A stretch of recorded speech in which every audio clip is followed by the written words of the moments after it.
Bom, pessoal, bom dia a todos. É uma satisfação estarmos aqui para a segunda etapa dessa manhã de hoje.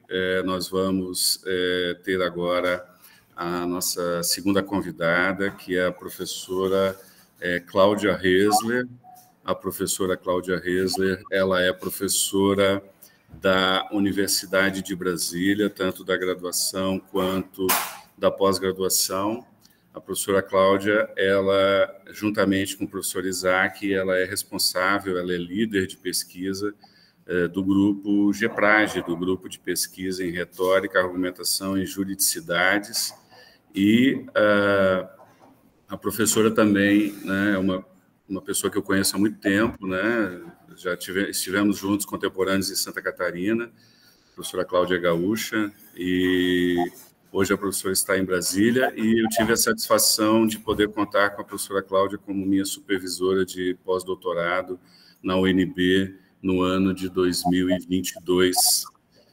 Então, sempre uma alegria reencontrar a Cláudia. A Cláudia agora também que resolveu adentrar, né, num espaço novo, né, que é o espaço da literatura. A professora Cláudia escreveu um livro de literatura chamado Quando o Minotauro Chorou, né?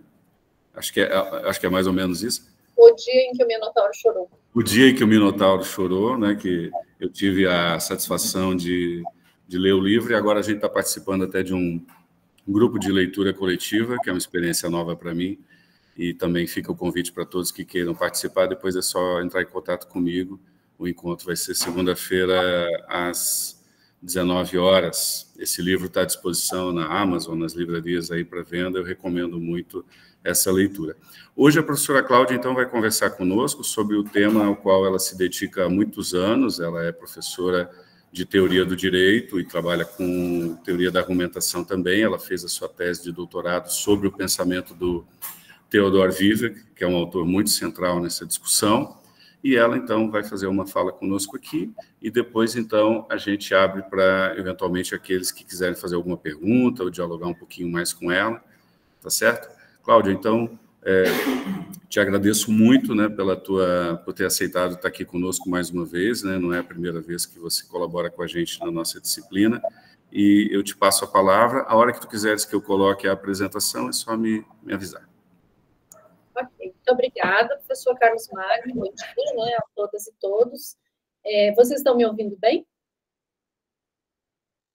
Ótimo. Bem, eu queria começar, então, né, agradecendo o convite, né, como o professor Carlos Magno disse, essa não é a primeira vez, né, que eu tenho a felicidade de participar de uma aula, né, nas disciplinas que o professor Carlos Magno ministra. E eu acho que tem um dado, né, de realidade, digamos assim, que vai ilustrar melhor do que um longo discurso, né? Ontem foi o primeiro dia das minhas férias, então hoje, tecnicamente, eu estou de férias, mas, evidentemente, eu não podia deixar de estar aqui com vocês, né? Tamanho o meu apreço, né, a nossa parceria, né, com o professor Carlos Magno, e eu agradeço, então, né, a oportunidade de estar aqui mais uma vez. Eu vou pedir desculpas para vocês de antemão, porque eu estou me recuperando de uma infecção respiratória, de vez em quando eu vou tossir, mas não se preocupem, passageiro, né? Vocês só precisam ter um pouquinho de paciência, se for o caso, a gente retoma o raciocínio. Quando a gente fala, né, desses temas, teoria da argumentação, teoria retórica, existem sempre várias possibilidades de conexão entre os temas. Então, vocês vão ver que eu escolhi um deles, né, até para não ser redundante com aquilo que o professor Isaac, né, já conversou com vocês nessa manhã. Algumas coisas terão uma conexão mais direta, outras não, né? Mas fiquem à vontade, caso vocês desejem, né, durante ou no nosso debate, para esclarecer dúvidas a esse respeito. Eu não vou fazer um foco nas teorias retóricas, né, mas vou apresentar a vocês talvez uma abordagem um pouco mais direcionada às análises propriamente ditas, né, de como se analisam argumentações jurídicas. Então, se o professor Carlos puder começar a nossa apresentação.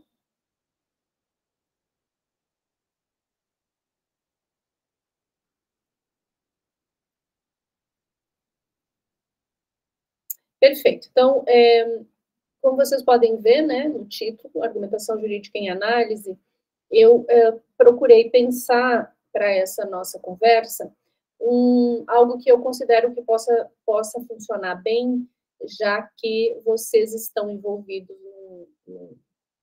numa pesquisa, né, que é de curto prazo, 2 anos, né, como a gente sabe, passam voando, a gente dá 2 piscadelas, né, e o tempo do mestrado terminou, e além disso, vocês têm que entregar um trabalho que tenha, digamos assim, um perfil mais profissional, né? Se eu não estou enganada, o professor Carlos Magno me corrija. O produto, então, né, é um produto que provavelmente vocês vão pensar, embora que tenha que ter o mesmo rigor metodológico, etc., mas muito provavelmente vocês vão pensar a partir de temas que são importantes, relevantes, etc., né, para a prática jurídica. Então, a ideia, né, o professor pode passar a próxima, por favor. A ideia, né, do percurso é conversar mais ou menos rapidamente, né, sobre essas bases teóricas, né, da análise, né, porque, no fundo, a questão é o que significa analisar, né, e para analisar, a pergunta é sempre, né, por que analisar e com base em quais pressupostos analisar. Então, esse primeiro item da minha apresentação é sobre isso, né? Quais são as bases teóricas, e vocês podem ver que aí a gente se encontra, né? De novo, com a teoria retórica como uma das opções. Como eu disse antes, não vou explorá-la com mais profundidade, porque o professor Isaac já fez, mas eu vou comparar para que vocês entendam melhor quais são essas 2 possibilidades. E aí, né, no segundo momento, a gente vai conversar sobre o que é, afinal de contas, que fazemos quando analisamos as decisões judiciais, ou seja, o que nós encontramos aí, quais são as possibilidades de resultado, quais são os limites dessas abordagens, né? Portanto, o que a gente não vai fazer, né? Para quem está começando na vida acadêmica pode parecer estranho, né? Mas, no fundo, fazer pesquisa é bem ilustrado por aquela frase, né? Cada escolha é uma renúncia. Então, nós, orientadoras, orientadores, somos aquelas pessoas más que ficam dizendo a vocês, isso não dá para fazer, isso é muito longo, isso é muito complexo, não dá tempo, né? Exatamente porque, de alguma maneira, a gente sempre precisa pensar sobre isso, né? Que a gente pode chamar, grosso modo, de limites e possibilidades dos nossos recortes de pesquisa. Eu vou, para encerrar, comentar com vocês, para vocês terem uma ideia mais precisa, né, do que pode ser feito, por exemplo, a partir dessa vertente, né, que se chama Teoria Standard da Argumentação Jurídica, um trabalho que já faz alguns anos que foi feito, mas eu acho que ele ainda é valioso do ponto de vista didático, e por fim, né, a gente vai dar uma olhadinha numa bibliografia, e, evidentemente, apenas uma pequena amostra, mas que depois a gente pode conversar onde é que vocês encontram outras possibilidades. Professor, por favor. Bom, eu sei que está pequenininho aí, então considerem que vocês estão fazendo, né, a gente está oferecendo de graça, além, né, da aula do professor Carlos Magno, a gente está oferecendo um teste, né, de visão aí, para ver se vocês ainda estão enxergando bem. Bom, o que são, afinal de contas, as teorias, né, da argumentação jurídica? Para entender isso, a gente tem que dar um passo, né, para trás, né, na década de 50, na qual vai se retomar os estudos de retórica e de argumentação. Né? Retomar porque eles tinham caído em desuso, por uma série de razões, e eles voltam, então, a entrar, digamos assim, na pauta da teoria do direito e geram esse fenômeno que a gente pode, grosso modo, né, chamar de interesse pela retórica e que, em alguma medida, vai ser também interesse pela argumentação, né, e que depois vai derivar desse momento, né, da década de 50, várias possibilidades. Então, a gente vai ter, né, autores como o autor professor Carlos Magno mencionou, que eu estudei no meu doutorado, né, Theodor Fiver, publicando uma obra em 1954, chamada Jurisprudência, né, Tópica e Jurisprudência. Nós vamos ter Chaim Perelman e Lucia Brecht TTK, publicando em 58 um tratado da argumentação. Vejam, não é da argumentação jurídica, mas tem muito a ver com o que nós fazemos, né? E, em 1958, Stephen Toulmin, que é um filósofo da ciência, a gente vai daqui a pouco ver, né, vai falar um pouquinho sobre ele aqui, que vai propor, então, uma forma também de pensar os raciocínios sem se pautar necessariamente pelos requisitos da lógica matemática, da lógica formal que predominava na sua época, né? Passados 20 anos, a gente vai ter, então, essa espécie de, digamos, segundo passo, né?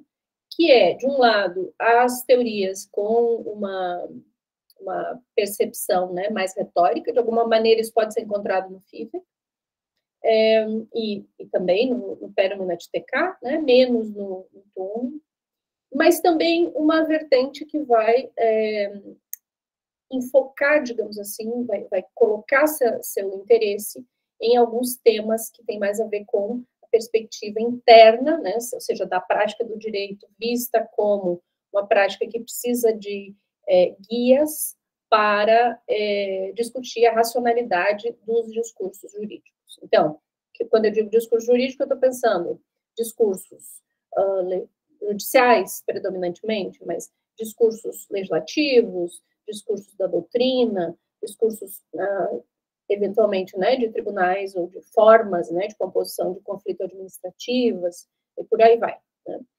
Quando esses autores, né, e aí a gente está falando, por exemplo, na década de 70, né, sobretudo de Robert Alexy, que é um autor que provavelmente vocês já ouviram falar, de um autor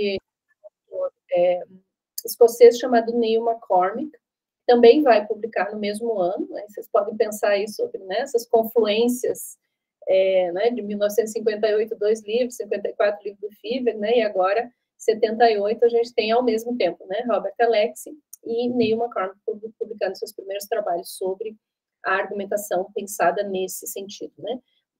Nos anos subsequentes, ou seja, na década de 80, a gente vai ter, né, outros autores se agregando a essa perspectiva, né, e um pouquinho mais tarde, o professor Manuel Atienza, que também, né, é um parceiro nosso do grupo de pesquisa, a gente já teve a oportunidade de ter vários cursos com ele vem regularmente, né, participar das atividades do grupo de pesquisa, e a gente traduziu um livro, que fica aqui, né, também como indicação, para quem quer conhecer melhor essa perspectiva da teoria standard, que chama Curso de Argumentação Jurídica.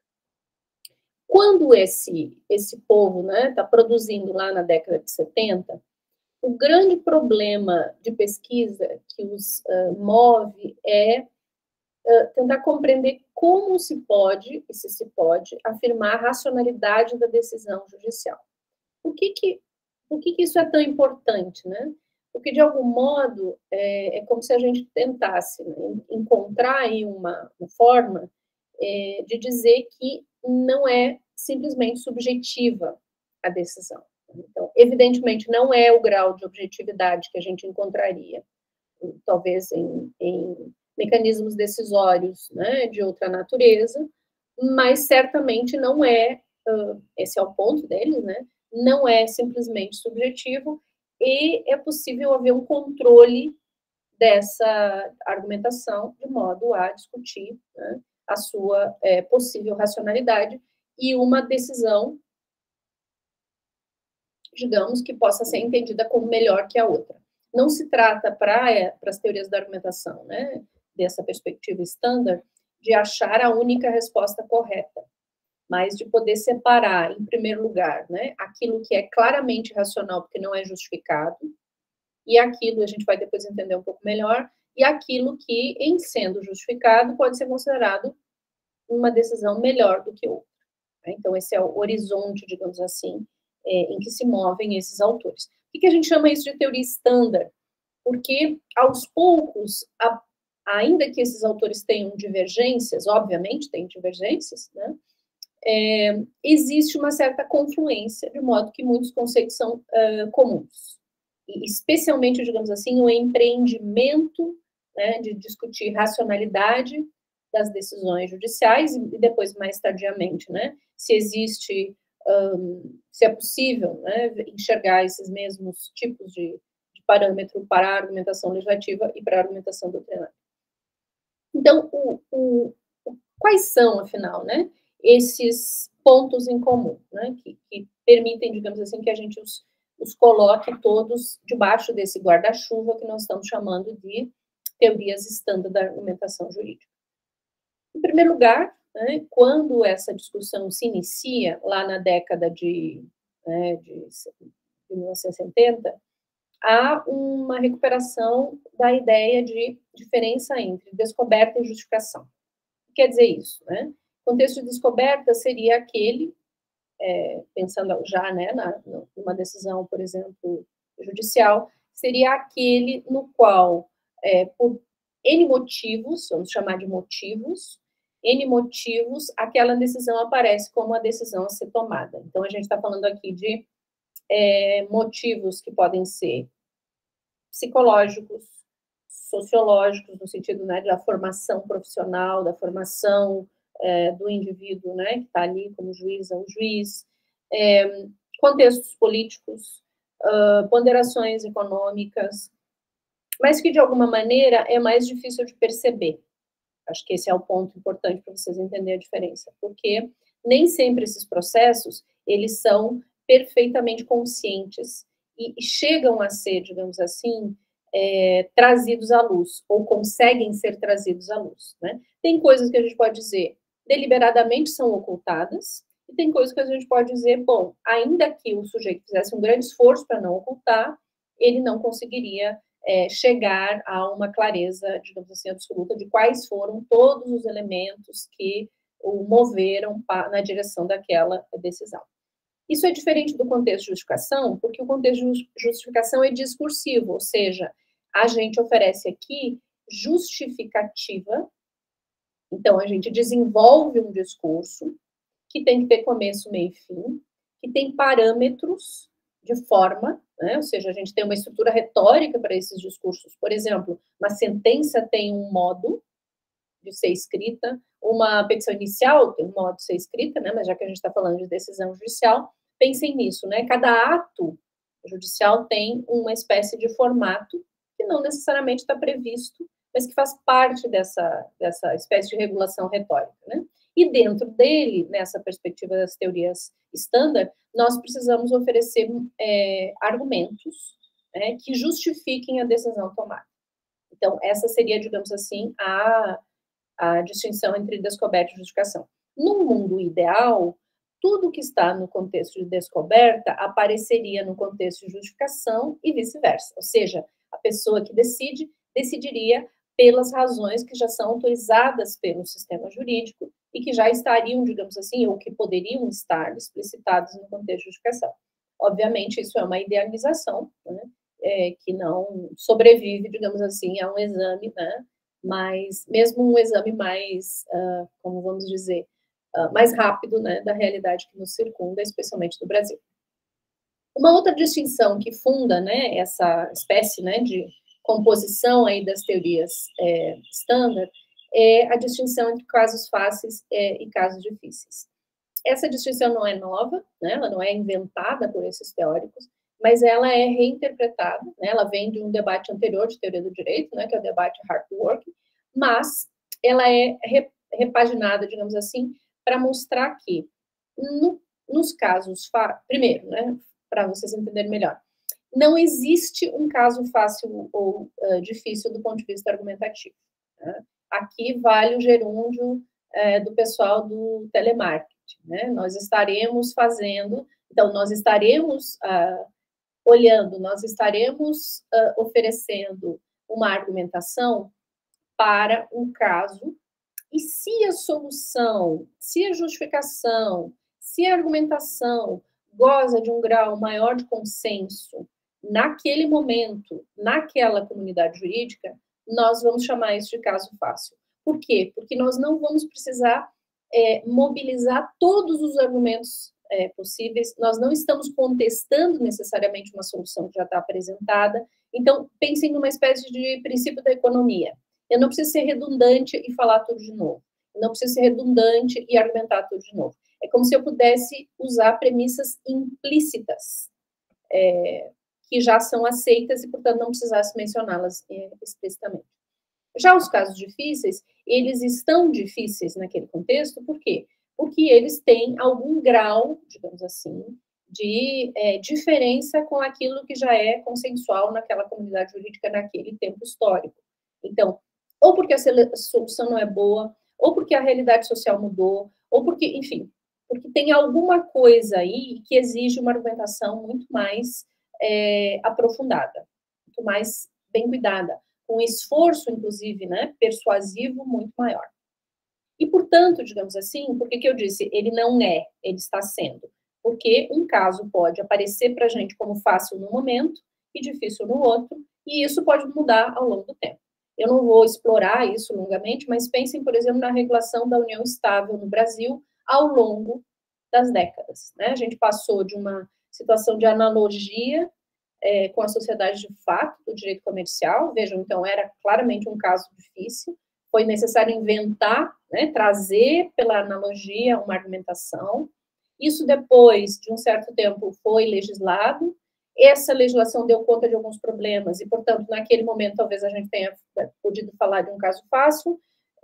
Quando a realidade foi se mostrando de uma outra forma, né, a própria legislação mudou, os tribunais foram decidindo de modos diferentes, a legislação mudou, e quando parecia, digamos assim, que a gente tinha encontrado um certo equilíbrio, e, portanto, de novo, nós estamos falando de casos fáceis, a gente começa a discutir sobre união estável homoafetiva. Né? E isso, portanto, digamos assim, traz outra vez um caso difícil que exige outras formas de argumentação, etc, etc. Né? Isso está pacificado? Isso é hoje um caso fácil?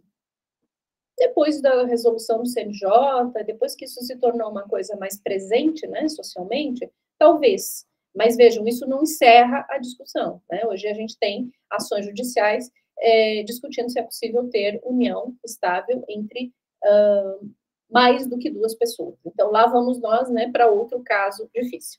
Eu acho que isso deixa, né, esse exemplo muito rapidamente, assim, né, dá a vocês essa ideia que eu quero transmitir de que não é fácil ou difícil, mas, né, como eu disse, está sendo fácil ou difícil no contexto. O outro ponto, né, das teorias da argumentação nesse sentido é que existe uma diferença entre analisar e avaliar. Né? Analisar significa fazer um retrato da justificação, então, né, lembrando lá que o contexto de justificação é onde a gente vai prestar mais atenção, né? Esses argumentos, eles podem ser analisados no sentido, eu posso compreender qual é a conexão entre eles, eu posso verificar se eles estão conectados de uma maneira aceitável ou não. Né?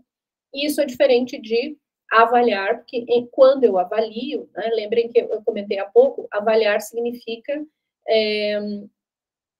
voltar àquela ideia de que existem bons argumentos, né, boas decisões menos boas, né, algo que a gente pode considerar melhor justificado, pior justificado, e, portanto, avaliar e discutir isso, né? Será que essa justificação, ela atende a parâmetros que possam nos permitir a avaliação de uma maneira, digamos assim, positiva? Vejam, avaliar, portanto, é muito mais exigente.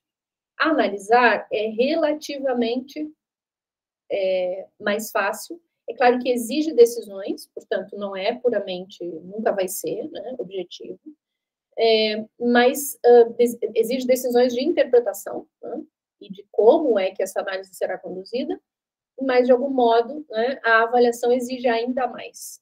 Por isso que a gente costuma dizer que, para realizar a avaliação, é importante que a pesquisadora ou pesquisador realmente conheça o campo temático ou tenha tempo para conhecê-lo, né?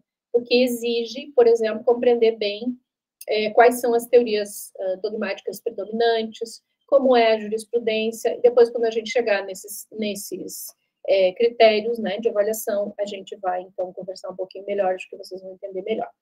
Portanto, né, essas teorias oferecem modelos de análise de um lado, modelos de avaliação. A gente pode fazer as duas coisas, a gente pode fazer só uma delas.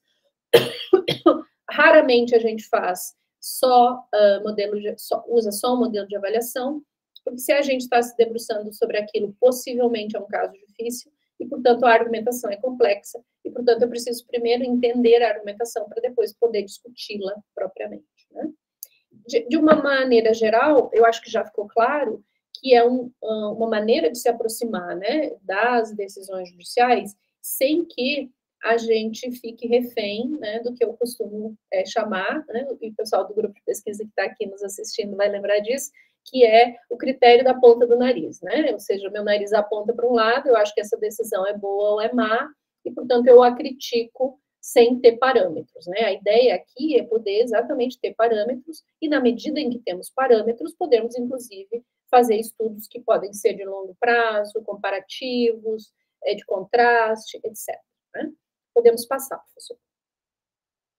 Então, os pressupostos que estão na base, né, dessas teorias estándar, né? O direito é uma prática social, portanto, não é apenas um conjunto de normas, né, hierarquicamente organizadas. É uma prática, quer dizer, né, existem aí comportamentos que a gente aprende, né, Isaac falou sobre isso, né, a gente é treinado para raciocinar juridicamente, a gente é treinado para se vestir de um modo, para se comportar de um modo, para pensar de um modo, né?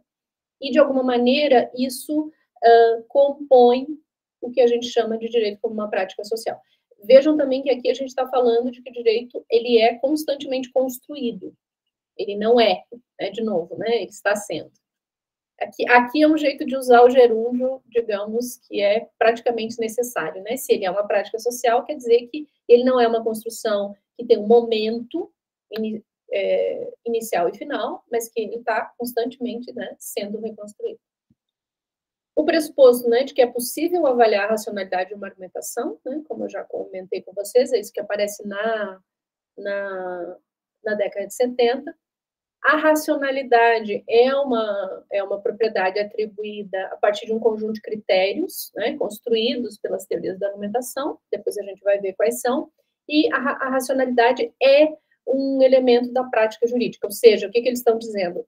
Os juristas raciocinam a partir da ideia de que existe racionalidade naquilo que eles fazem. Portanto, que o oferecimento de argumentos tem uma dimensão persuasiva, mas também tem uma dimensão, digamos assim, de que eu posso discutir ou não a sua racionalidade, e não só, digamos assim, a sua capacidade persuasiva.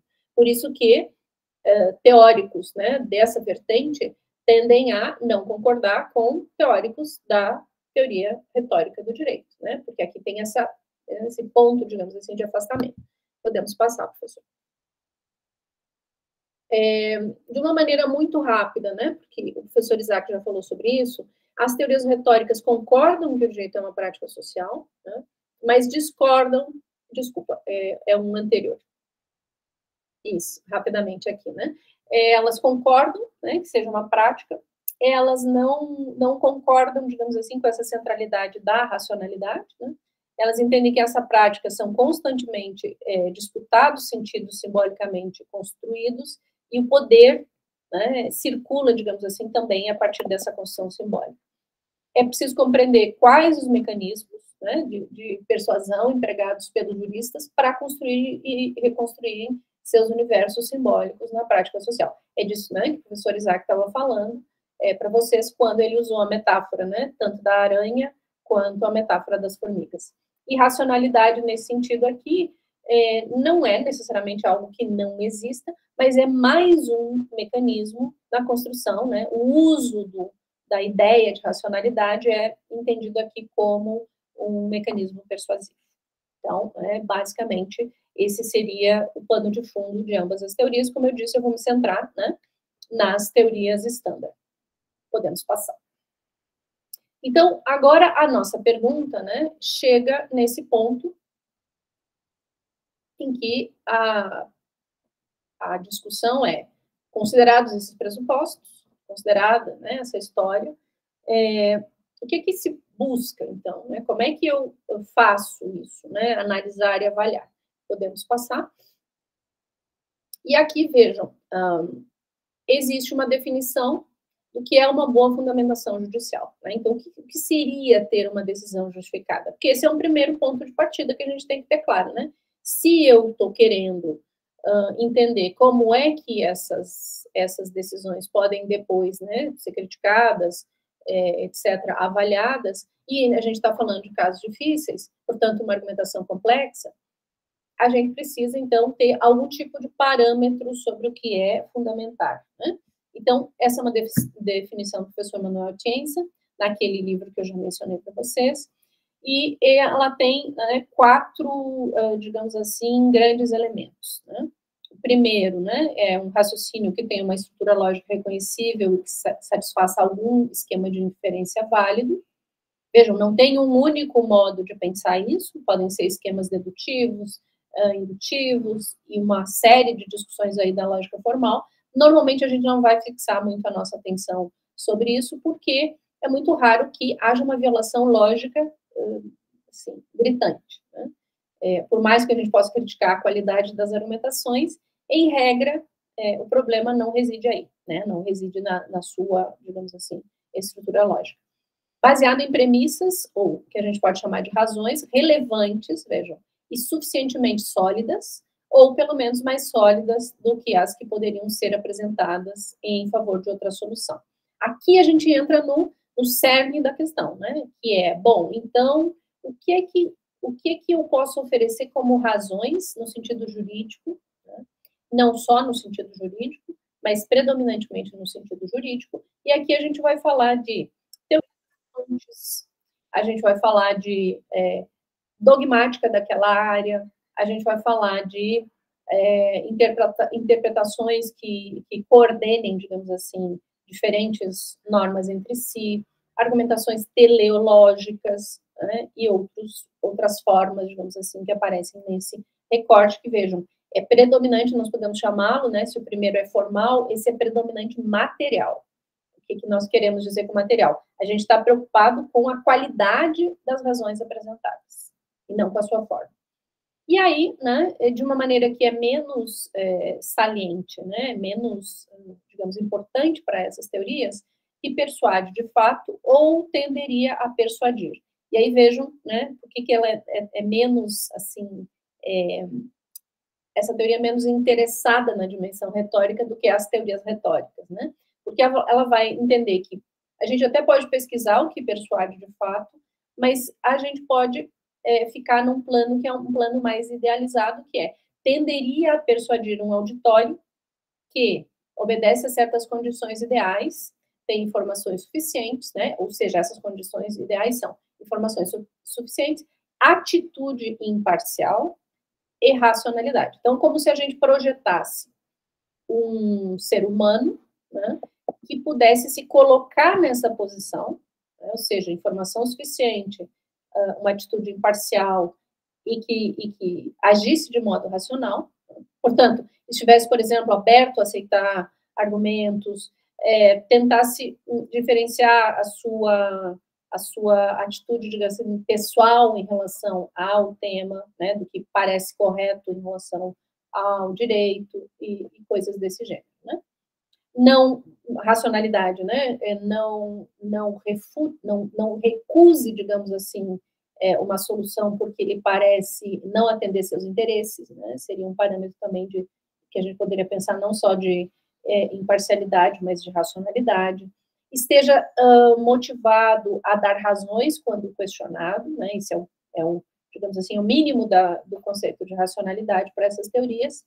E, por fim, né, alguns desses autores vão insistir bastante nessa ideia de respeito às regras da discussão racional por parte dos participantes da argumentação, ou seja, dos autores da motivação. Então, isso a gente não vai aprofundar aqui, mas isso tem uma série de consequências.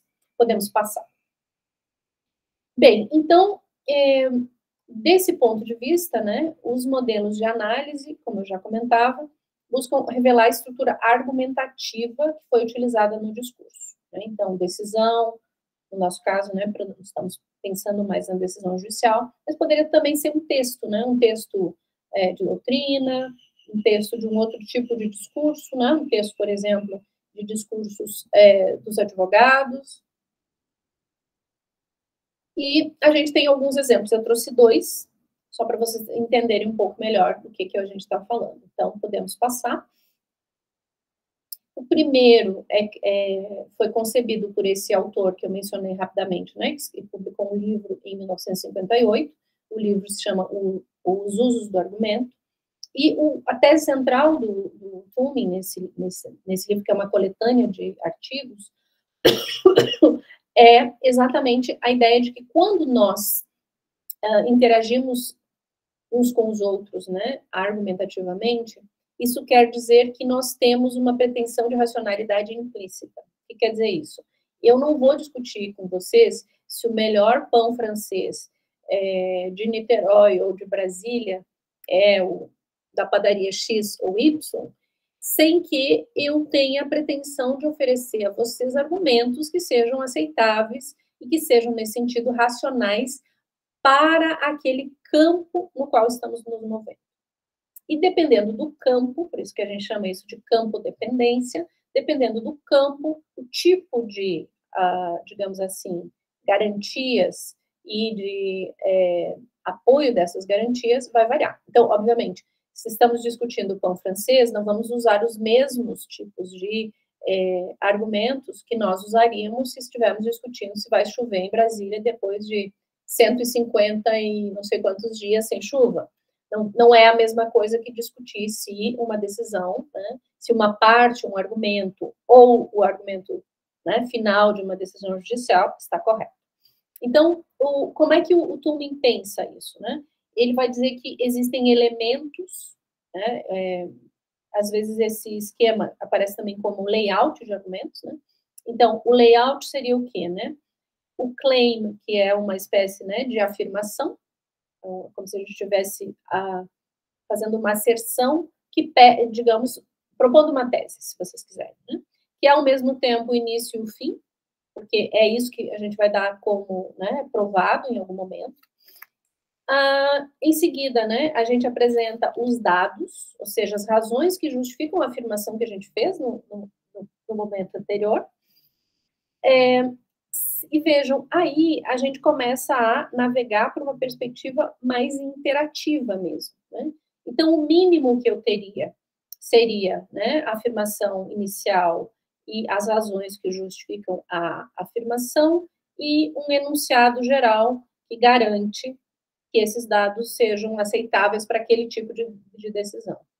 Eu também posso imaginar situações das quais a afirmação inicial, ela é, digamos assim, aceita rapidamente, ou seja, a pessoa pergunta por quê, e em seguida, né, nós temos as razões que justificam a afirmação, e ok, né, como se vocês, eu fizesse uma afirmação sobre qual é o meu melhor pão francês, vocês me perguntassem por que eu acho isso, eu oferecesse razões que para vocês estão ok, a gente não vai continuar, digamos, né, insistindo nesses outros passos argumentativos. Isso também, né, pode ser mais longo, né, por isso que o autor vai pensar, né, o que a gente chama em português de garantia, né, que é o enunciado geral que garante os dados. Se esse enunciado geral é colocado em questão, o que a gente chama de apoio, né, o backing, que é o enunciado geral pertinente ao campo da informação, lembrem que é campo dependente, que garante o enunciado geral anterior, né, que é a garantia, e a gente pode fazer qualificações modais e pode estabelecer condições de refutação. O que são qualificações modais? Nem sempre a gente vai usar uma afirmação como um certamente.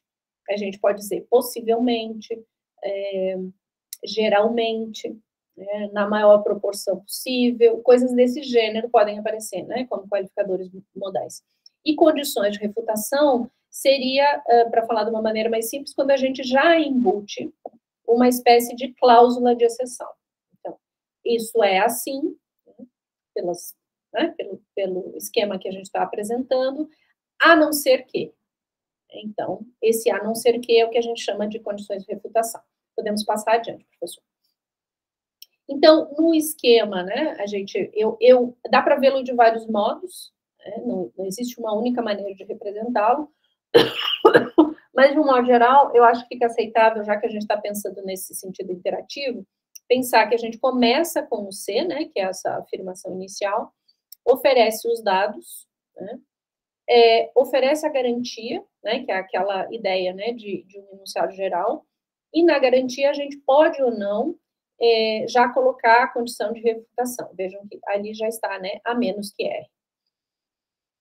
A gente continua esse processo de justificação apresentando o apoio, né, dessa garantia e, portanto, a afirmação, né, que vai nos levar de volta para a nossa afirmação inicial, que é uma espécie de conclusão, né, que é o que a gente chamaria, né, com o qualificador modal, né, a gente chamaria, né, de elemento final das apresentações dos argumentos, e, portanto, né, esse layout inteiro formaria um argumento justificado. Podemos passar adiante, que eu vou dar um exemplo que eu acho que fica mais claro para vocês. Um exemplo muito simples, né, que envolve uma coisa que é até intuitiva na nossa cultura, né, que alguém deve herdar o patrimônio de alguém porque é o único filho. Se a gente continua essa discussão, né, aqui o exemplo é sem condições de refutação e sem qualificadores modais, então, por que X, que é o único filho de Y, deve herdar o patrimônio? Né? Porque os filhos devem herdar dos pais. Vejam que aqui a gente não está necessariamente... Desculpa, tem uma condição de refutação.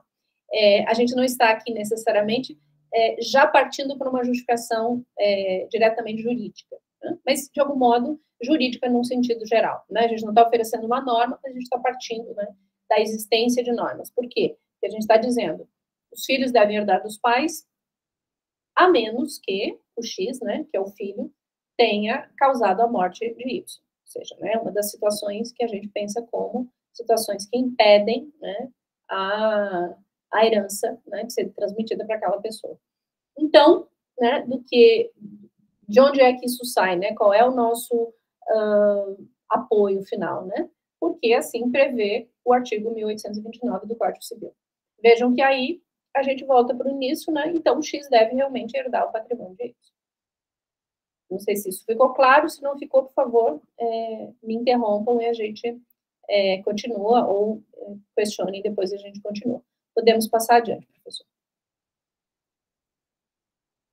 Eu acho isso. Bom, agora vocês vão dizer que eu saltei, né, para uma aula de química orgânica. Tem gente que enxerga de tudo aí, né, nesse esquema, que é um esquema desenvolvido pelo professor Atienza a partir do esquema de Turing com outras contribuições, mas, na verdade, ele é uma representação gráfica de uma análise de argumentação.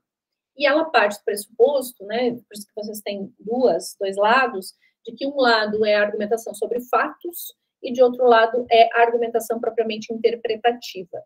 Eu não vou entrar em todos os detalhes, mas vocês podem ver que tem flechas, tem sinais de mais ou menos, e, no final, a gente afunila, né, ou seja, num determinado momento, a gente vai ter, então, um enunciado interpretado e um enunciado considerado, né, que os fatos são provados, que, portanto, aquele é um enunciado fático aceitável. Vejam, fatos não existem, fatos são argumentados.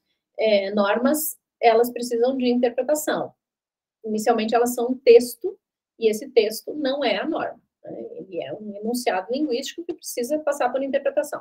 Então, a gente constrói esses dois, né, essas duas argumentações. Eu posso ter mais de uma linha argumentativa, eu posso fazer, né, eu posso ter a situação em que uma refuta a outra, ou refuta parcialmente, etc. E no final eu tenho a solução, né, que é esse momento que vocês enxergam aí bem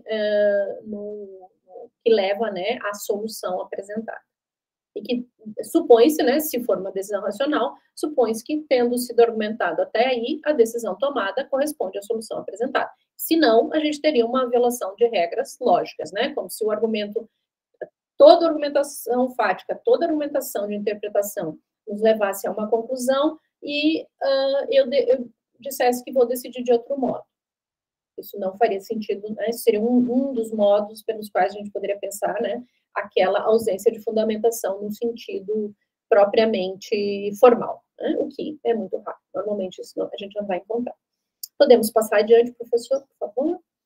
Então, os critérios de avaliação, né? Imaginem que vocês fizeram análise, encontraram os argumentos, entendem agora como é que esse joguinho, né, de Lego foi montado, que é a justificação da decisão, e agora vocês vão, então, discutir se essa é uma boa decisão ou não, e se ela tem um grau aceitável de racionalidade. Então, o primeiro critério é esse critério, né? Aqui, basicamente, a gente está usando critérios do Neil McCormick com as contribuições e, enfim, discussões posteriores do professor Manuel Atienza.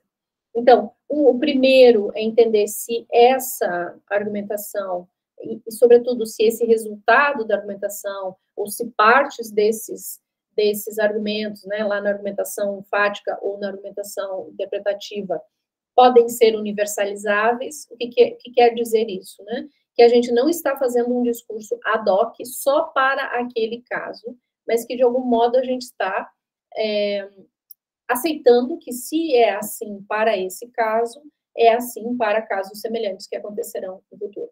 No fundo, o velho e bom elemento, né, de justiça, que é tratar igualmente os casos iguais. Isso não quer dizer que nós estamos presos àquela decisão, mas significa que a gente tem um compromisso com aquela decisão, que, se a gente for romper, a gente tem que mostrar por que não é o mesmo caso. O momento seguinte, né, é o que a gente é um pouco mais exigente, né, que é o que a gente chama de coerência. Né? Coerência, seja da interpretação oferecida, seja da argumentação sobre fatos, seja da decisão como um todo, né, que é pensar o seguinte: como é que essa nova interpretação, ou essa decisão agora que a gente está tomando, ou essa interpretação agora que a gente está fazendo, ela se encaixa numa história que vem sendo construída, ou seja, né, nós não estamos reinventando a roda. Lembrem que o direito é uma prática social constantemente reconstruída. Então, dentro dessa prática social reconstruída, como é que esse momento se encaixa no que veio antes? Então, uma espécie de compromisso, de novo, não é um compromisso que não pode ser rompido, mas que, para ser rompido, precisa ser justificado com o passado. Então, é como se a gente dissesse: as decisões anteriores importam. E é incoerente eu simplesmente fazer um salto, aparecer com uma coisa nova e não dizer absolutamente nada em relação às decisões que já foram tomadas no passado. Então, pensem que aqui a gente está preocupado mais com o passado, né? Enquanto que na universalidade a gente está preocupado com o que acontece daqui para frente, em termos, né, digamos assim, mais de consistência mesmo. A coerência, ela é mais ampla, ela pode dizer respeito a normas, princípios, eventualmente valores, né? Os exemplos que o McCormick dá são normalmente de coerência dentro de um campo, ou dentro, nós chamaríamos, né, uma área do direito, direito civil, direito isso, direito aquilo. E a adequação das consequências, vejam que é uma adequação das consequências jurídicas, então não é um raciocínio puramente econômico, pode ter uma faceta econômica, mas para esses autores a ideia é de que o direito não é passível de ser reduzido a uma discussão de direito econômico, ou de direito e economia, ou de que as consequências econômicas são as que justificam. Não. Aqui as consequências jurídicas são amplas. Podem ser efeitos econômicos, dependendo da situação, mas, sobretudo, é um raciocínio sobre como o direito será construído dali para frente. Então, se a gente está disposta a aceitar aquelas consequências jurídicas daquela decisão, pensando em como elas influenciam a construção do direito dali para frente, como eu disse, né? E aqui, né, com uma pergunta entre parênteses, requisitos de moralidade, né? E aqui, moralidade social, não preciso, né, explicar para vocês como isso é problemático, mas, de alguma maneira, é possível, eventualmente, discutir critérios de moralidade. Normalmente, quando se faz isso, se faz em alguns casos difíceis que têm uma conotação moral muito forte, e se tenta fugir da moralidade social e usar uma moralidade já justificada, ou seja, já filtrada dos elementos da tradição, enfim, né, de elementos mais emocionais que não tenham passado por algum tipo de filtro. E, por fim, né, podemos passar adiante, que já está em cima da hora, né? Vou tentar rapidamente. Pode falar, Arthur.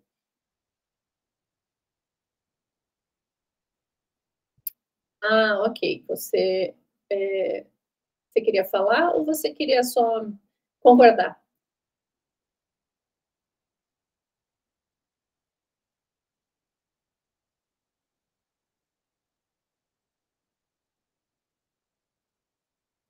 Suponho que tenha sido só concordar. Então, eu vou adiante, qualquer coisa depois a gente volta para o Arthur. Bem, então, eu dizia logo no início, né, quais são os usos possíveis e quais são os limites. Né? Os usos possíveis, para uma perspectiva como essa, a gente não tem como, só com essas metodologias, né, com esse arcabouço teórico, com essas metodologias, avançar muito sobre o contexto de descoberta. Então, se a gente quiser entrar no contexto de descoberta, a gente vai ter que aliar a essas ferramentas, digamos assim, que estão mais preocupadas com a justificação, outras formas de pesquisa. Né? E aqui poderíamos caminhar, por exemplo, para instrumentos que vêm das ciências sociais, né? Da sociologia, da antropologia, que, portanto, digamos assim, seriam acoplados, né? Difícil fazer, mas é algo possível, e o meu limite, digamos assim, quando eu menciono isso, é a gente não fazer um salto, né, que é, porque uma argumentação foi justificada de algum modo, a gente acha que a gente entende a mente de quem decidiu. E a gente faz isso, claro, né, em mesa de bar, a gente diz, o ministro fulano tomou essa decisão porque, né, isso e aquilo.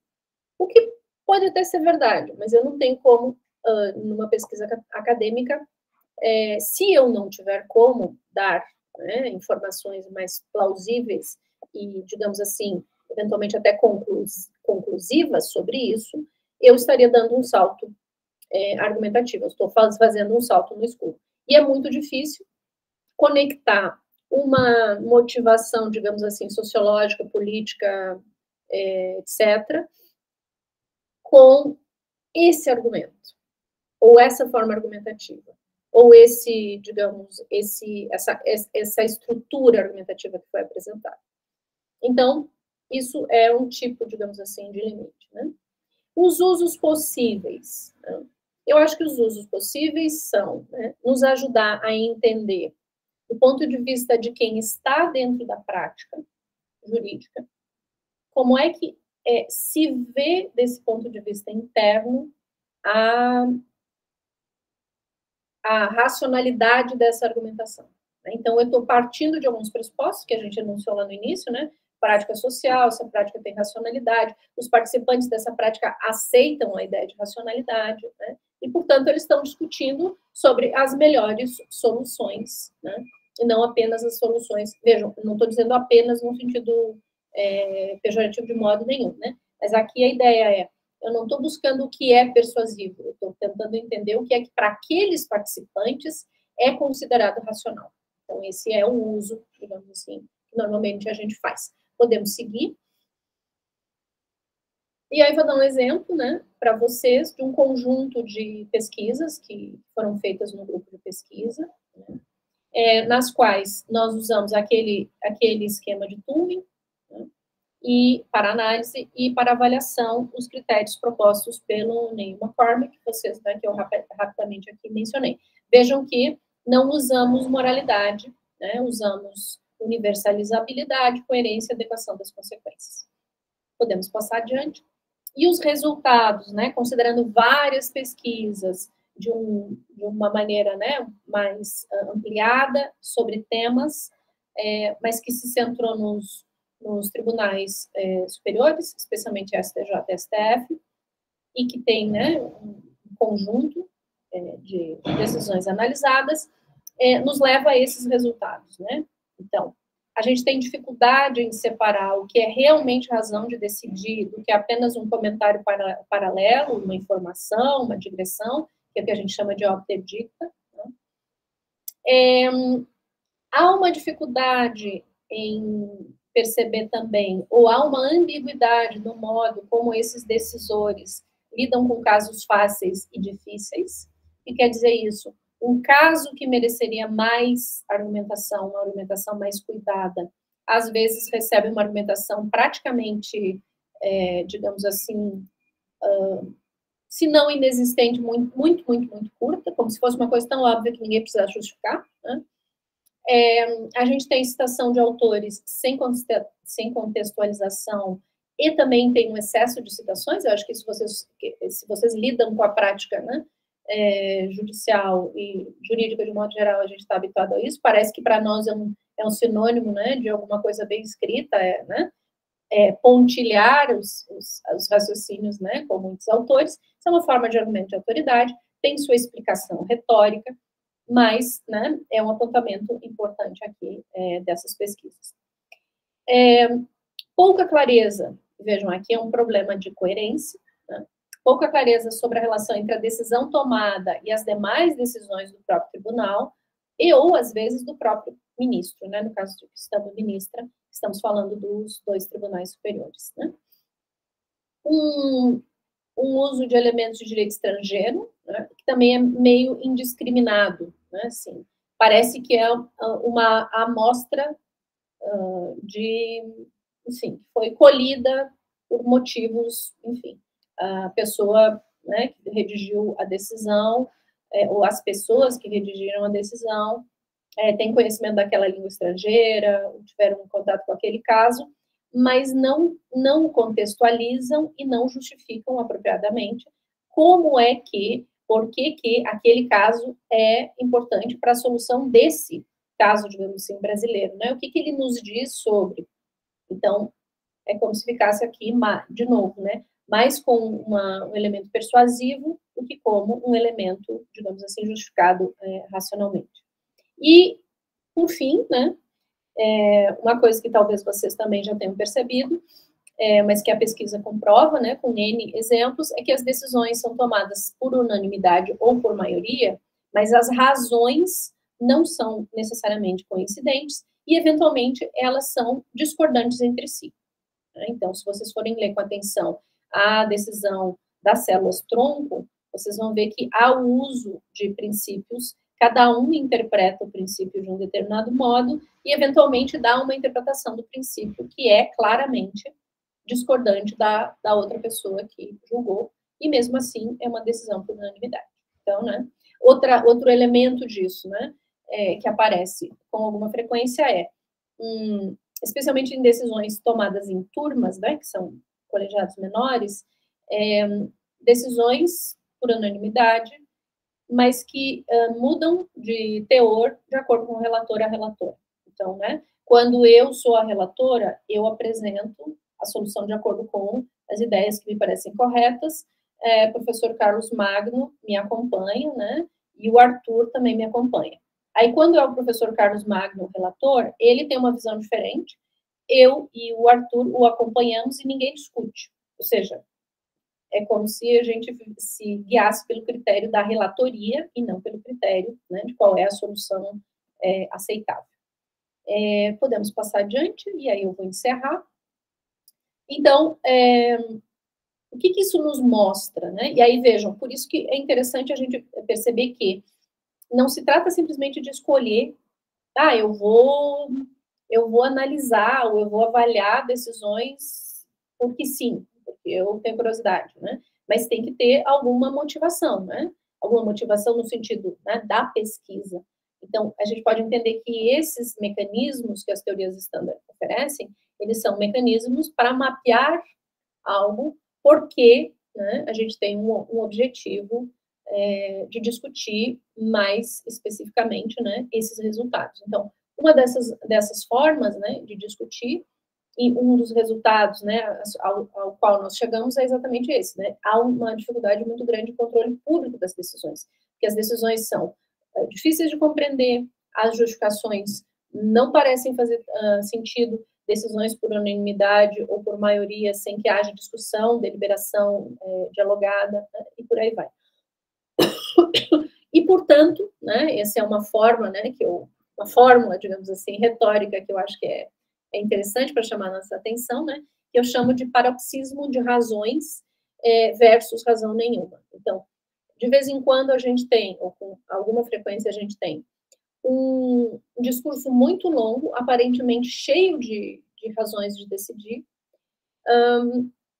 mas talvez não faça sentido a conexão entre esses argumentos.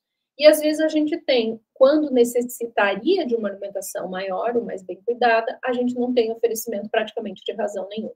Né? Eu não vou mais me alongar, né? No PowerPoint tem uma bibliografia sobre isso, a bibliografia que eu usei, mas também algumas indicações, e tem alguns exemplos de trabalhos que já foram feitos no GEPRAGE, mas existem muitos outros mais. Tá? Se eu não tivesse me estendido tanto, eu ia comentar com vocês alguns mais recentes, mas eles podem ser encontrados e acessados na minha página, né, na UNB. Se vocês puserem lá o meu nome e IFD UNB, vocês vão encontrar. E, de todo modo, vocês fiquem à vontade se quiserem entrar em contato comigo para alguma indicação. Eu vou deixar o meu e-mail no chat. Então, devolvo a palavra, professor. Peço desculpas por ter me alongado tanto.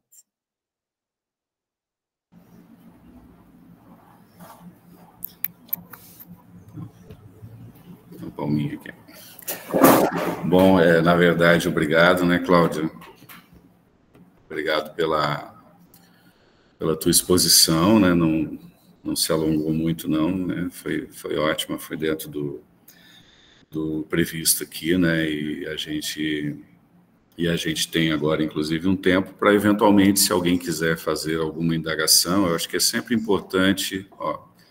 A Linei está fazendo uma pergunta. Os votos com fundamentações diversas podem ser propositais? Deixa eu pegar o resto da segunda pergunta. Para deixar pontas soltas. Né? É importante, pessoal, né?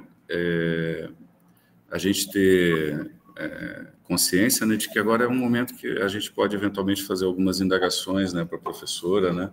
Porque justamente o fato de a atividade ser feita... simultânea, né? Mas simultânea e não assistimos um vídeo, né? A possibilidade de interlocução com quem apresenta. Então, a Linei fez essa pergunta, né? Eu também vou fazer uma pergunta aqui, porque uma pergunta a partir da exposição, do que a exposição da Cláudia me fez refletir aqui, porque nós estamos num contexto de... O Arthur está com a mão levantada de novo, eu não sei se o Arthur quer bater palma ou se inscrever. Arthur, se você quer se inscrever, por favor, pode falar, tá?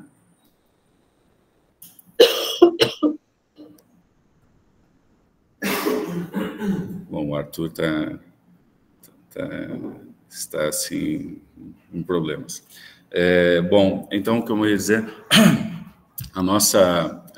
essa fala ela foi aberta para alguns alunos de graduação, né, que vieram, são muito bem-vindos também, mas prioritariamente ela está sendo feita num contexto em que tem alunos de mestrado assistindo, né?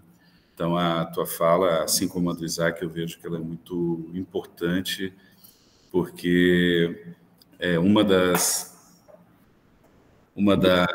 preocupações, né, de quem faz mestrado ou deve ser, né, de qual é o meu marco teórico, né? Qual é a minha metodologia, qual é a minha base teórica, porque a gente vê... Tudo bem, obrigado, Arthur.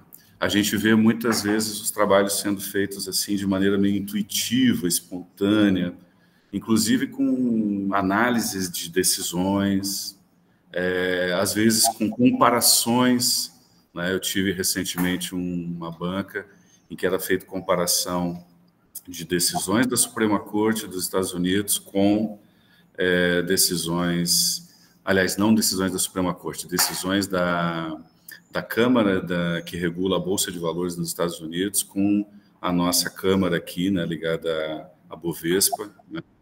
E isso é feito, tem, de certa forma, algum valor, né? Mas existe uma grande despreocupação com elementos que são elementos que podem aumentar a consistência do que ali é dito, né?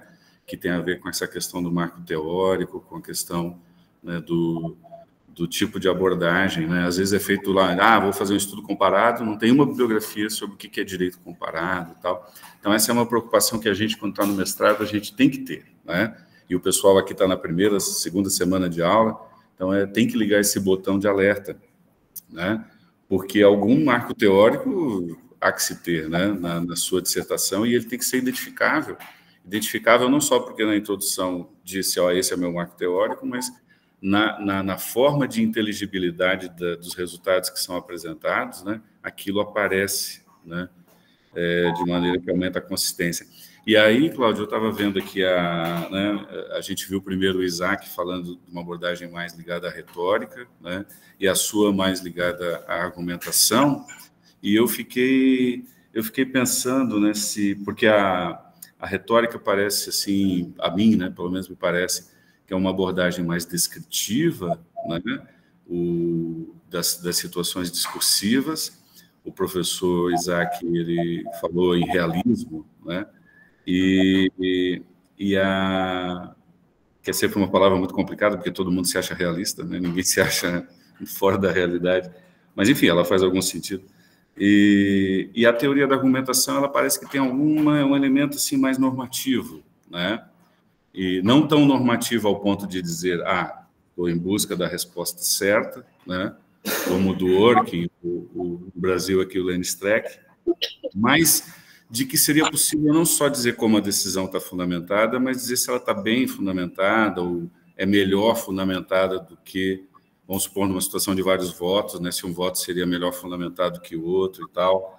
E aí o que me apareceu aqui na minha cabeça enquanto você falava, Cláudia, né, dentro dessa ideia de que a gente está aqui num contexto de mestrado, né, é se a abordagem argumentativa e a abordagem retórica, se elas são se no teu entendimento, depois de você já fez muitas pesquisas, né, vocês aí já fizeram muitas pesquisas, a gente como professor, né, e vocês, então, já com essa caminhada mais longa, participa de bancas e bancas e bancas em várias universidades, até em outros países e tudo, se tu tens uma percepção de que a escolha pela abordagem argumentativa ou retórica, ela assim, fica totalmente a escolha do pesquisador, de acordo com o nível de ceticismo que ele tenha. Se ele é muito cético, ele vai pela retórica; se ele acredita um pouco, se ele é não muito cético, né, ele vai pela argumentação. Ou se isso também poderia ser pensado assim, se o meu tema é esse, seria mais adequado essa linha, essa perspectiva teórica. Se o meu tema é um pouco diferente, eu, de repente, devo caminhar mais pela argumentação, né? Se isso está ligado de alguma maneira ao tema, né, em que talvez usando, então, com o tema errado, possa não chegar ao resultado que a gente espera, né? Especialmente com vistas à problematização, né? Porque tudo depende muito da problematização que o sujeito dá. Então, eu queria te ouvir um pouquinho sobre isso, para que a gente pudesse pensar um pouquinho. Ou seja, é totalmente subjetivo, eu escolho porque eu gosto, porque eu acredito naquilo, ou você acha que você já viu bancas em que uma coisa não casou com a outra e você pensou que poderia ter sido melhor explorado, né, com outra perspectiva teórica? Se você pudesse me ajudar um pouquinho, te agradeceria. Claro. Bem, começando então, né, com a questão da Linné, muito boa a sua percepção. Eu acho que sim. Eu acho que isso que eu chamei, né, de paradoxo, né, de um excesso de razões em alguns momentos e razão, entre aspas, né, nenhuma em outros, serve para os tribunais assumirem compromissos relativos. O que eu quero dizer com isso? Eles têm que decidir, né? Proibição do non-liquid, tem que decidir. E, às vezes, alguns desses casos são decisões que têm um contorno e uma qualidade política, estão num pano de fundo, seja por questões morais, seja por questões políticas em sentido econômico, de política pública, ou da relação entre o tribunal, o legislativo, o executivo, que são muito espinhosas, digamos assim, né? Então, um jeito de você fazer isso é deixar essas pontas soltas. Por quê? Porque se daqui a pouco você precisar, você volta e diz, mas não era exatamente isso que vocês estão interpretando que eu queria dizer. Na verdade, é esta tal coisa. Então, é uma maneira de manter uma certa flexibilidade para o tribunal. É assim que eu acho que essa é a melhor hipótese que a gente pode levantar para esse comportamento. Porque a outra seria dizer que isso é assim porque é assim. É uma prática argumentativa desgovernada mesmo, tem um elemento histórico, acho que tem um elemento histórico, tem pesquisas que mostram que algumas dessas características, tipo excesso de citação, autores descontextualizados, eles aparecem já na argumentação do Conselho do Império. Então, assim, não é que a gente inventou isso na atualidade, né? Mas eu acho que dá para se fazer uma pergunta sobre por que essas características existem e, sobretudo, por que elas são toleradas. Porque em outras práticas jurídicas, estas características não seriam toleradas. Por exemplo, né? Eu concordo integralmente com a decisão, né? O teor da decisão, digamos assim, né? O dispositivo, mas acho a fundamentação da decisão da união afetiva um negócio espantoso, né? Porque tem, assim, Kelsen misturado com Caetano Veloso, Heidegger, enfim. Sei lá, eu tenho um texto que eu cheguei a contar isso, porque isso me dá uma espécie de agonia. Quantos autores em quantos parágrafos, né? Em quantos autores jurídicos, quantos da filosofia e quantos das artes em geral, né? Então, eu acho que isso, em outras culturas, como eu disse, culturas jurídicas, não seria tolerado. Mas, de algum modo, a gente bate palma. Então, acho que é uma pergunta sobre a nossa forma também de entender qual é a função institucional. O que eu quero dizer, né? O ministro que fez o ministro relator, ele foi cumprimentado, um ministro poeta, né? Ele gostava de se chamar de poeta-ministro, ele, enfim, declamava suas poesias para os incautos, né, que, enfim, estavam ali por perto dele, e não tenho absolutamente nada contra. Bem, eu escrevo ficção, né, gente, então, obviamente, não tenho nada contra a pessoa ter interesses literários, muito antes pelo contrário. Mas eu acho que os discursos, eles são diferentes e eles exigem, né, uma qualidade diferente. Então, eu acho que tem dois aspectos, não sei se eu fui clara ali. Tem um aspecto que é esse de deixar uma liberdade, né, para o futuro, e tem o aspecto de uma cultura argumentativa que parece mais preocupada com demonstrações de erudição do que com a qualidade dos argumentos, né, ou com essa coisa, né, mais assim, mais barroca, né, na argumentação, como é o caso desse voto, né, vencedor, e, enfim, do relator. Em relação ao que o professor Carlos Magno pergunta, sim, eu acho que a sua impressão está correta. Eu acho que a teoria retórica, né, ela se pretende uma teoria retórica do direito, e dentro disso da argumentação, então, a teoria retórica se entende como mais ampla do que apenas a questão da argumentação. Ela se pretende, digamos, e por isso que eles mencionam, né, de vez em quando, o realismo, que, digamos, o realismo seria uma espécie de teoria do direito ao qual alguns desses autores, Isaac, por exemplo, vê que estaria bem relacionado com os propósitos daí, né, do que ele chama de retórica analítica, e como é que eu posso entender a retórica estratégica, né, através desses mecanismos da retórica analítica. As teorias standard, como elas partem de um ponto de vista que eu chamaria, assim, interno, por que interno, né? Porque é o participante, mesmo que eu seja um analista, né, um observador dessa prática, eu estou partindo do pressuposto de que quem argumenta compreende a sua prática como uma prática que exige o oferecimento de razões. Então, pressupondo isso, pressupondo que não é uma argumentação irracional, que não é uma argumentação estratégica sem cuidar da racionalidade. Tem uma dimensão estratégica, mas tem uma dimensão, digamos assim, de fundamentação que aparece para os próprios sujeitos que argumentam como normativa, ou seja, deve ser assim, é preciso que seja assim. E essas teorias, quando elas constroem, sobretudo, né, os modelos de avaliação, elas têm, sim, uma pretensão normativa, não é uma pretensão normativa necessariamente forte, como você mencionou, né, mas a ideia mesmo de discutir se uma decisão está melhor fundamentada do que outra, só faz sentido se você entende que existem parâmetros.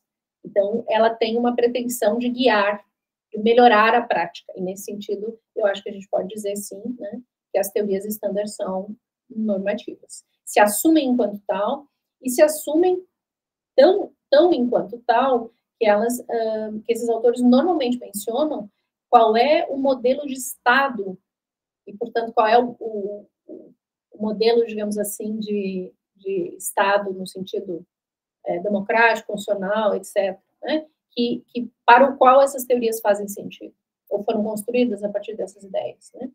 Por outro lado, há também um esforço para mostrar como as práticas, ou seja, é um esforço de crítica da prática, mas também um esforço de tentar mostrar como essa prática poderia ser melhorada, que aí entra, digamos assim, essa espécie de esforço pedagógico. Né? A prática argumentativa seria melhor se, né, tivéssemos mais preocupação com a universalizabilidade, com a coerência, etc., né, com os critérios de avaliação.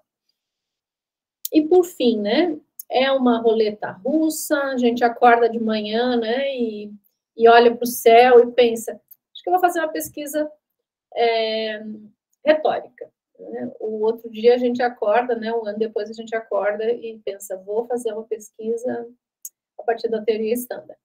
Eu acho que tem os dois componentes que você mencionou. O primeiro é, né, o quão cético, ou seja, em algum momento, se a gente for subindo, ou seja, né, se a gente for abstraindo cada vez mais, a gente vai parar numa teoria do conhecimento e, em algum modo, numa própria teoria, digamos assim, que, embora não seja uma ontologia, mas que, especialmente para as teorias retóricas, né, mas que nos informa sobre como o mundo pode ser lido. Então, né, se eu tenho um grau, né, você chamou de ceticismo, maior, porque, no fundo, eu aceito esses fundamentos filosóficos, então, o meu marco teórico tem que ser aquele. O que eu quero dizer com isso? Não faz sentido eu usar a teoria retórica para fazer uma pesquisa se eu não posso aceitar, mesmo que momentaneamente, que eu estou em busca de elementos retóricos da construção da realidade, e que a realidade é construída retoricamente. Não faz sentido, eu não vou ter bons resultados, vai ficar um negócio meio sem pé nem cabeça, e provavelmente eu não vou fazer uma boa pesquisa. Agora, por outro lado, eu posso me reservar digamos assim, nesse nível mais abstrato, eu posso me reservar um espaço de dúvida, especialmente, né, para quem está começando na vida acadêmica? Posso. E aí o cuidado aí a gente entra na questão do tema. Eu não diria nem que é o tema, mas eu diria que dependendo do que você quer enxergar com a sua pesquisa, você precisa de um ou de outro. Então, se você quer entender como é que se argumenta nesse tipo de problema jurídico, talvez faça mais sentido você usar modelos de análise e de avaliação das teorias standard. Se você quer entender por que, naquele contexto, determinadas estratégias retóricas são utilizadas, repetidas, ou têm suas variações, você precisa de uma outra abordagem. Mas, para fazer uma das duas abordagens, a pergunta é, o que você quer enxergar? E, claro, em decidindo o que você quer enxergar, você precisa ter consciência de que você está assumindo um marco teórico. Ok, lá no fundo, você pode ter a reserva, digamos assim, né? E pensar, poxa, não tenho certeza ainda de como é que eu realmente vejo essa questão de fundo, né? De fundamento filosófico. mas eu queria fazer alguns experimentos. Então, eu vou aceitar a teoria, eu vou usá-la, vou construir um instrumento, né, de análise que seja adequado para o meu problema de pesquisa. Vejam, embora a gente fale de modelo, o modelo não é uma solução pronta. Com muita frequência, a gente reconstrói os modelos para dar conta do que aquela pesquisa em específico está buscando. Então, eu diria que é uma mistura entre essas duas coisas, né? De um lado, digamos assim, o quanto eu consigo ou não aderir, do ponto de vista filosófico, a uma dessas duas vertentes, e o segundo momento, né, ou eventualmente, né, essa reserva de adesão pode nos ajudar a usar, eventualmente, um ou outro, né, desde que a gente esteja consciente de que não é uma escolha aleatória. Nunca é aleatória. Acho que esse é o principal problema, né? E quando ela é aleatória, as pesquisas ficam ruins. Porque, normalmente, o que a pessoa vai fazer é, ela vai aplicar o modelo pronto e não vai saber o que fazer com os resultados. E isso a gente encontra de vez em quando, né? Além, é claro, das pesquisas que você mencionou, que são pesquisas de análise de decisão ou de comparação, sem, né, eu acho que a Aline comentou isso no chat, sem nenhum cuidado com, enfim, o que é comparar, afinal de contas, né? Que sistemas são esses, como é que eles se relacionam, por que eu estou escolhendo isso, etc., né? Mas mesmo que não seja uma questão comparativa, eu acho que aqui os defeitos que aparecem, né, como eu disse, eles têm a ver com escolher a abordagem inadequada, porque eu quero uma coisa, mas eu estou usando um óculos para ver a outra, né? Não sei se nesse caso os óculos bifocais funcionam bem, tem que ter muito cuidado com isso, né? Tem que pensar bem como é que isso se faz. E, por outro lado, os defeitos, né, que eu digo, é quando alguém se lança, né, como se você se lançasse ao mar, né, ou numa aventura na selva, sem os devidos equipamentos. Então, provavelmente, mesmo que a sua intenção seja muito boa, a qualidade da sua pesquisa, se você não tem nenhum guia metodológico, tende a não ser boa. Por quê? Porque você não tem como mostrar. Eu não estou falando aqui de objetividade, estou falando de verificação intersubjetiva, né? Eu poder discutir com as outras pessoas por que eu acho que aquela decisão é boa, é má, correta, incorreta, ou tem essas ou aquelas características do ponto de vista retórico. Então, aqui eu acho que a chave, né, é essa. Como eu brinco, né? A metáfora da ponta do nariz é para dizer isso, né? Porque eu virei a ponta do meu nariz para um lado, então eu vou comparar ou eu vou analisar essas decisões, mas eu vou fazer isso como? Senão vira uma opinião, mais uma opinião, e às vezes uma opinião jurídica que poderia estar publicada no conjunto. Mas isso não é uma pesquisa acadêmica aceitável, né? O conjunto tem o seu lugar, e a pesquisa acadêmica tem o seu lugar. Não sei se eu consegui responder, mas enfim. Tá ótimo, Cláudia. Obrigado aí pelos esclarecimentos aí que você fez. Bom, Cláudia, nós vamos, então, encerrando, né, já é 12h30, né, já estamos um pouco adiantados aqui. Eu quero, assim, manifestar realmente a minha alegria, né, de te receber mais uma vez aqui na Universidade Federal Fluminense, ainda que remotamente. É sempre uma satisfação te escutar e participar desse compartilhamento, né, de conhecimento e de expertise, né, na pesquisa a partir dessa base teórica e essas reflexões sobre teoria do direito. Eu agradeço, assim, muito, né, agradeço acrescido de 1/3, né, já que tu está de férias. Então, imagine simbolicamente que temos esse acréscimo aí. Eu não sabia que tu estava de férias, mas é porque os calendários não ficaram, né? Nós estamos na primeira semana de aula aqui na UF, e deixar, né, quero indicar depois, quem quiser ter acesso a alguns textos da Cláudia, eu tenho os artigos, esse, por exemplo, sobre o paroxismo das razões e a razão nenhuma eu tenho, depois eu vou botar na sala de aula aqui do pessoal do mestrado. Tem aquele outro também que eu acho muito interessante sobre, são 5, 6 décadas de uso do argumento de autoridade, né? Também uma baita pesquisa que você fez junto com o Ângelo Gamba, né? Então, muito legal, que eu também já li. Quem quiser, depois é só me procurar, tá? Cláudia, muito obrigado. E abro aí para você fazer uma saudação final e a gente encerra, então. Bom, eu acho que, como eu disse no início, né, é um prazer, é sempre um prazer voltar, né, eu acho que esse nosso diálogo, né, Carlos, é muito importante também para mim, né, e por isso que eu usei, né, o argumento, né, das férias, não para te deixar com culpa, mas para mostrar o quanto isso é relevante para mim. Eu espero que vocês entendam, né, desse modo. Eu agradeço, então, né, mais uma vez, desejo, especialmente sabendo que é a segunda semana de aula, né, dos mestrandos, eu desejo aí um percurso de rigor, mas também, né, de acolhimento e leveza que a gente também precisa para a vida acadêmica. Então, muito obrigada mais uma vez. Tchau, então, bom dia a todos. Tchau.